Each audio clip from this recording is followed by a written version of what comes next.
সুপ্রিয় দর্শক, আসসালামু আলাইকুম। আজকের পর্বে তৈরি করে দেখাবো প্রবাসী স্পেশাল মেরা পিঠার রেসিপি।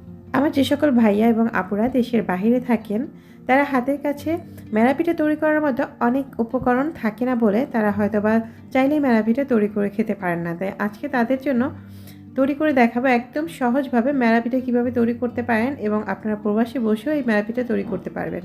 তো সেই রেসিপিটি আপনাদের সাথে শেয়ার করব। আশা করি পুরো ভিডিওটির সঙ্গেই থাকবেন। আর ভিডিও ভালো লাগলে অবশ্যই চ্যানেলটি সাবস্ক্রাইব করে পাশে থাকা বেল বাটনটি অন করে দিবেন। পিঠা তৈরি করার জন্য আমি এখানে প্রথমে ফ্রাই প্যানের মধ্যে 3 কাপ পরিমাণ পানি গরম করে নিয়েছি। এরপর দিয়ে দিচ্ছি পরিমাণ মতো লবণ, দিয়ে দিচ্ছি সামান্য একটু এলাচ গুঁড়ো। এটা অপশনাল, আপনাদের কাছে এলাচ গুঁড়ো ভালো না লাগলে স্কিপ করতে পারেন। দিয়ে দিচ্ছি খেজুরের গুড়। এখানে মেজারমেন্ট কাপের প্রায় 1.5 কাপ পরিমাণ গুড় রয়েছে। আর এখানে মিষ্টিটা আপনারা আপনাদের ইচ্ছে অনুযায়ী ব্যবহার করবেন, যে যতটা মিষ্টি খেতে চান সেই পরিমাণে মিষ্টি ব্যবহার করে নেবেন। অপেক্ষা করছি গুড়টা গলে পানিটা ফুটে ওঠার জন্য। দেখতে পাচ্ছেন গুড়টা কিন্তু গলে গিয়েছে এবং পানিটা একদম ফুটে উঠেছে। এর মধ্যে দিয়ে দিচ্ছি কোরানো নারিকেল। এখানে আমি মেজারমেন্ট কাপের 1 কাপ পরিমাণ কোরানো নারিকেল ব্যবহার করেছি। এরপর আমি কিছুটা নারিকেল কুচি কুচি করে কেটে নিয়েছি। যদি এভাবে নারিকেলটা আপনারা ব্যবহার করেন তাহলে দেখবেন এটা কিন্তু যখন আপনি পিঠাটা খাবেন তখন এটা খেতে অনেক ভালো লাগবে এবং প্রতিটা পিঠার কামড়ে কিন্তু এই নারিকেলটা পড়বে। তো যে কারণে আমি কিছুটা নারিকেল এভাবে কুচি করে কেটে দিয়েছি। সমস্ত নারিকেলগুলো এখন আমি গুড়ের শিরার মধ্যে দিয়ে দিয়েছি। এরপর আমি এটাকে 2 থেকে 3 মিনিট ভালো করে সিদ্ধ করে নিয়েছি।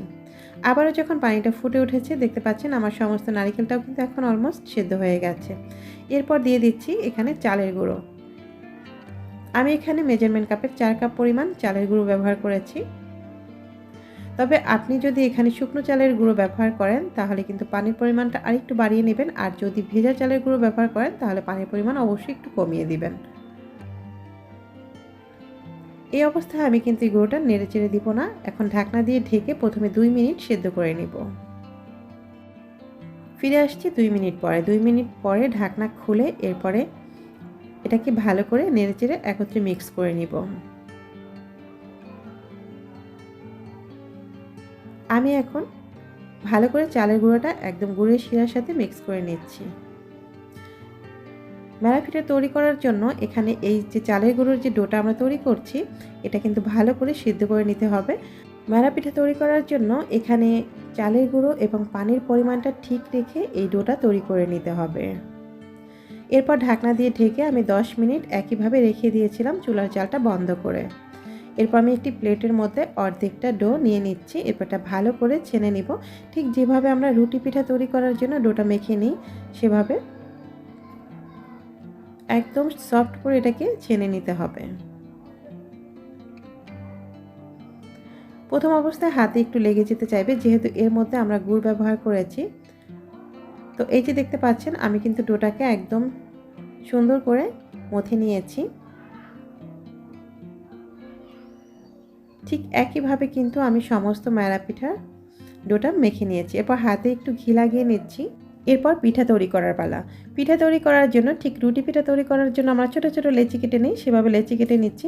ঠিক এভাবে আমি একটু একটু করে ডো নিয়ে নিচ্ছি। এরপর হাত দিয়ে ছোট করে বলের শেপ দিয়ে নিচ্ছি।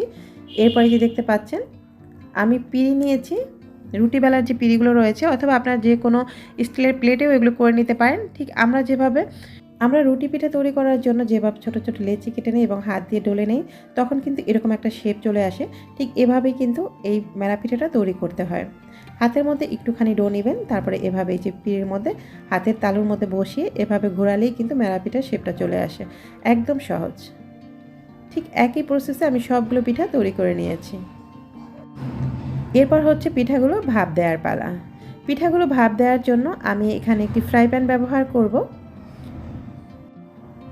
তবে আপনারা চাইলে যে কোনো হাঁড়িতেই কিন্তু এই পিঠাটা এভাবে ভাপ দিতে পারেন। তো ফ্রাই প্যানের মধ্যে আমি পানি দিয়ে সেটাকে ফুটিয়ে নিয়েছি।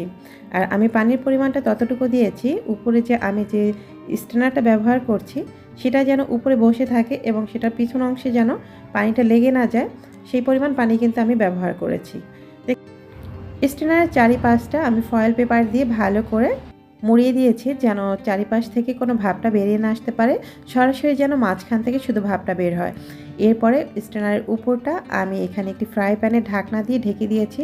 আমার এই স্টেনারের সাথে ঢাকনাটা একদম ঠিকঠাকভাবে লেগে গিয়েছে, যার জন্য এখানে আমি এই ঢাকনাটা ব্যবহার করেছি। আপনাদের হাতের কাছে যে ঢাকনাটা ঠিকঠাকভাবে লেগে যাবে সেটাই ব্যবহার করবেন। এরপর 20 মিনিটের মতো এটাকে ভাপ দিয়ে নিতে হবে।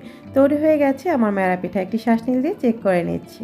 তৈরি হয়ে গেল আমার গরম গরম মেরা পিঠা। তো ভিউয়ার্স, আজকের রেসিপিটা এই পর্যন্ত। ভিডিও ভালো লাগলে চ্যানেলটি সাবস্ক্রাইব করে রাখবেন। সবাই ভালো থাকবেন, সুস্থ থাকবেন। আল্লাহ হাফিজ।